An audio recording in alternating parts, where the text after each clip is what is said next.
Here's number 4. Develop the ability to act. Take action. Not hasty if it isn't required, but don't lose much time. Here's the time to act. When the idea is hot and the emotion is strong. That's the time to act.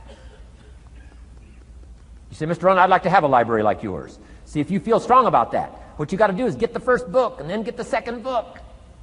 Before the feeling passes and before the idea gets dim, action pronto, action immediate, action as soon as possible.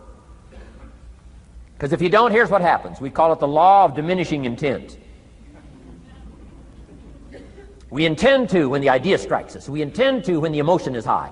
But now if you don't translate that into action fairly soon, now the intent starts to diminish.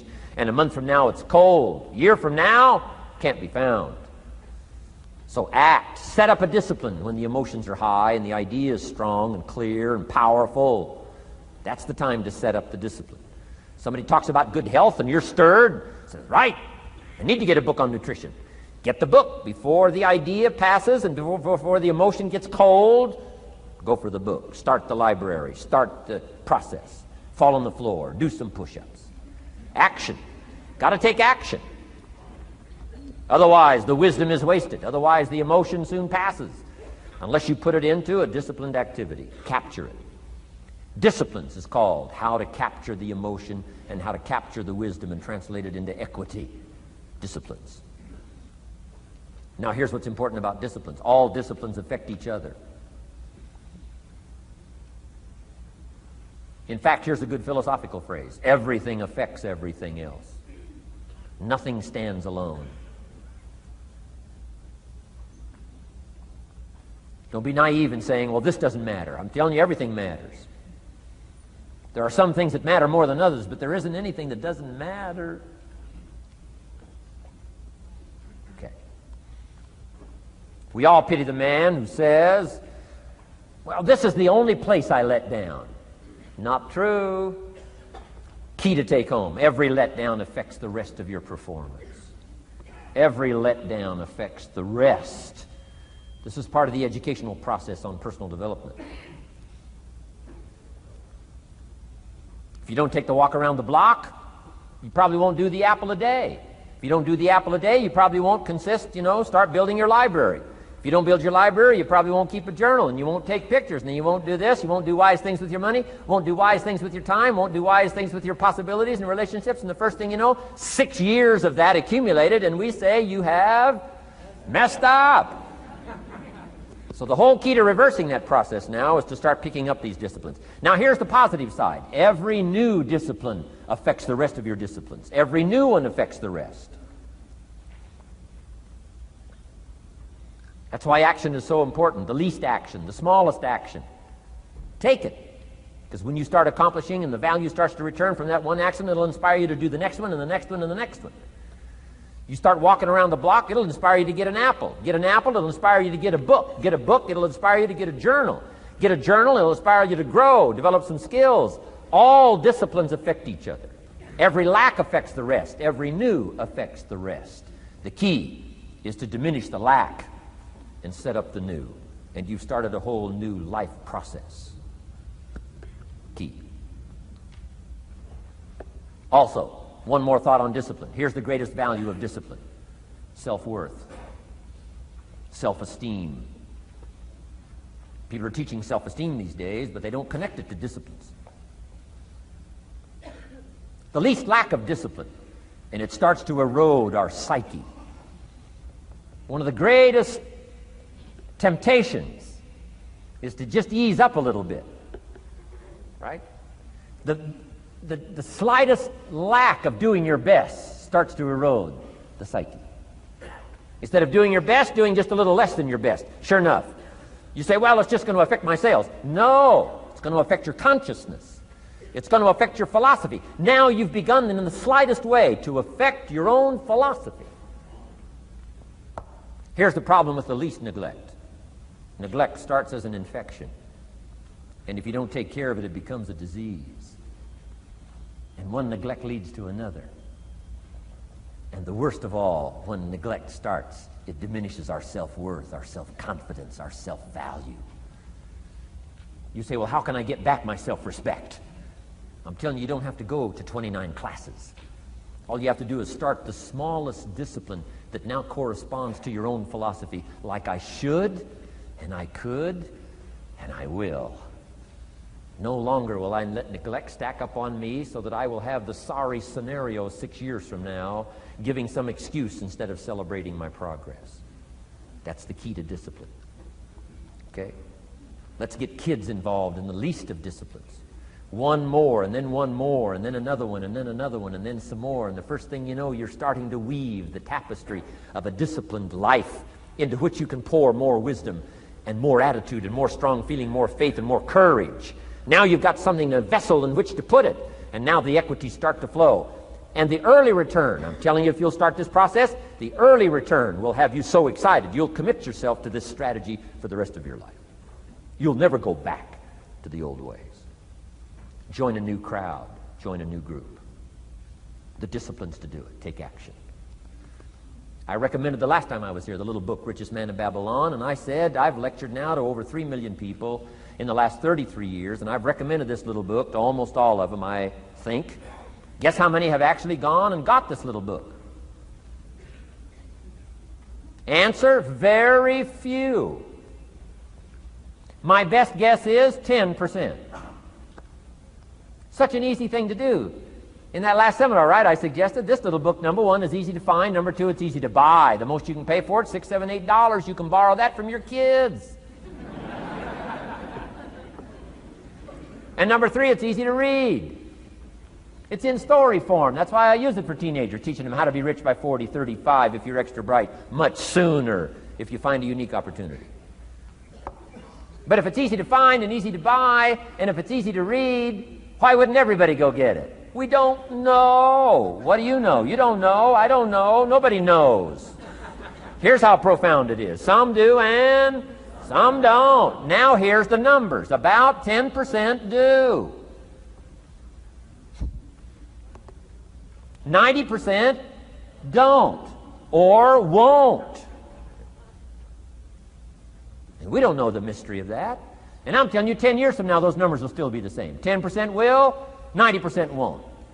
The numbers don't change. Only the faces change. You're looking at one of the faces. I used to belong to the 90% who couldn't be bothered even if it was easy. Guess how many people have a library card? Wisdom of the world available. Transform your life in any value amount you want. By the way, how much is a library card in Texas? Free. Here's what free is. Easy. I mean, it can't be any easier than free. Somebody says, well, would you bring it by? Well, no. At least you got to go get it. No.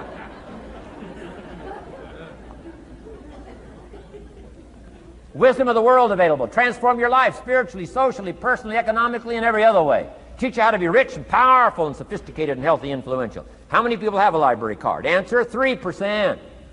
95, 97% couldn't be bothered. Guy specializes in happy hour, but he doesn't have a card. And now readily and quickly blames the government and blames his company and blames policy and blames the pay scale. When if he only knew, if he joined the 3%, here's my advice to you today. Walk away from the 97%. Don't talk like they talk. Don't act like they act. Don't go where they go. Don't specialize in what they specialize in. Throw away the blame lists they cling to. Start you a new life.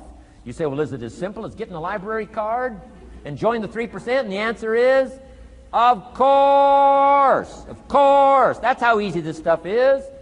This is so easy. It's so simple. It's not complex. You don't need a 2,000-year-old guru. You don't need multi-track affirmations. I'm telling you, don't. Affirmation without discipline is the beginning of delusion. Key. Don't let somebody sweep you into some contrary way to nature itself says, unless you labor. The miracle of the seed and the soil and the seasons and God and all the other stuff that's available, sunshine and rain, that's not available to you by affirmation. It is only available to you by labor. So labor well. Okay. Learn well. Discipline yourself well. And you can have all the treasures you want. This stuff's easy and simple. It's not ocean waves and seagulls. You don't have to move to Sedona, where all the force fields come together in Arizona.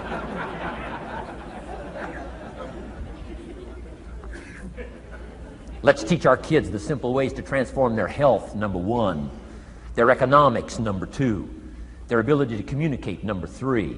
Their life and treasure and lifestyle, number 4. Spirituality, number 5. And the list goes on and on. Let's not leave out any of the least of disciplines that encourage us to do the next one, to do the next one, to do the next one. First thing you know, this whole scenario for you is spinning up instead of out of control on the negative side. This is all you got to do.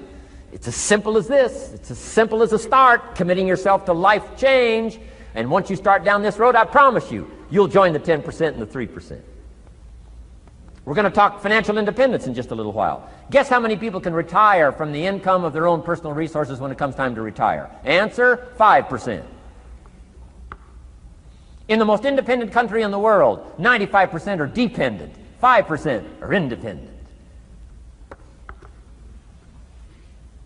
Take charge of your own retirement. I'm telling you, if you take charge of your own retirement through personal development and all these skills we've taught today, plus what's coming up, financial independence, I'm telling you, take charge of your own retirement, you can multiply it at least by 5, maybe by 10, maybe by 20, maybe by 100. Let the government take care of it, some company take care of it, you got to divide by 5. Take charge of your own life, take charge of your own day, take charge of your own conversation, take charge of your own family, take charge of your own possibilities. And learn these skills, develop this kind of strategy, and I'm telling you, life will open up for you. Join the 3%. Join the 10%. Join the 5%. Walk away from the 95%. In our Leadership Weekend we teach, find out what poor people read and don't read it.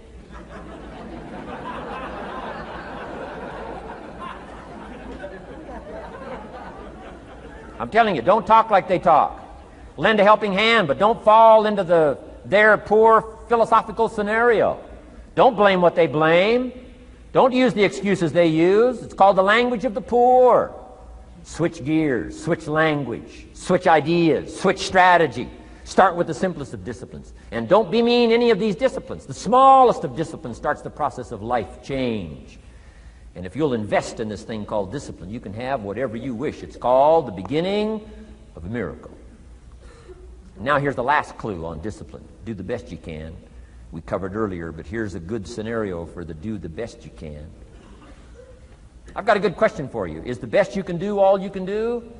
And the answer is no. Strangely enough.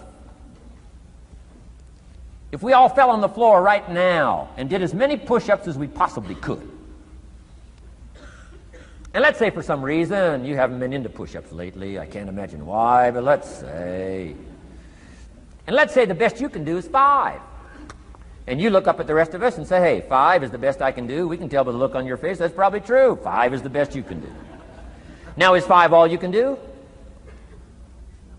The answer is no. If you rest a little, you can do 5 more. Wow. And if you rest a little, you can do 5 more. And if you rest a little, you can do 15 more. How did we get from 5 to 15? It's a miracle.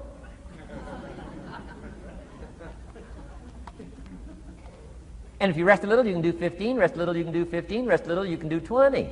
How did you get from 5 to 20? It's a miracle.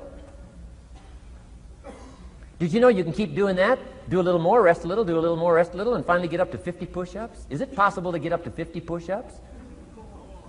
Of course. How do you go from 5 to 50? It's a miracle. How do you get a miracle going? Number 1, do what you can. Don't leave out what you can, from writing a letter to your mother in Florida. Start cleaning it all up. 2, doing the push-ups. Go from 5 to 50. It's a miracle. Number 1, do what you can. Number 2, do the best you can. Here's number 3, rest very little.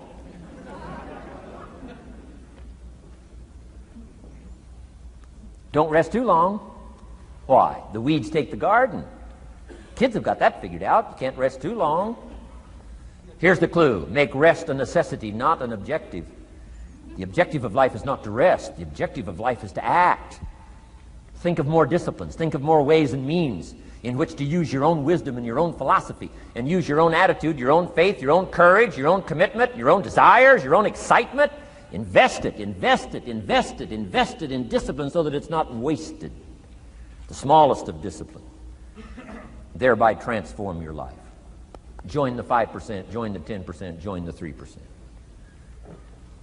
Guess when I went and got this little book, Richest Man in Babylon? The same day I heard about it. I went and got it. Somebody says, well, Mr. Rohn, does that make you different than most other people? And the answer is yes.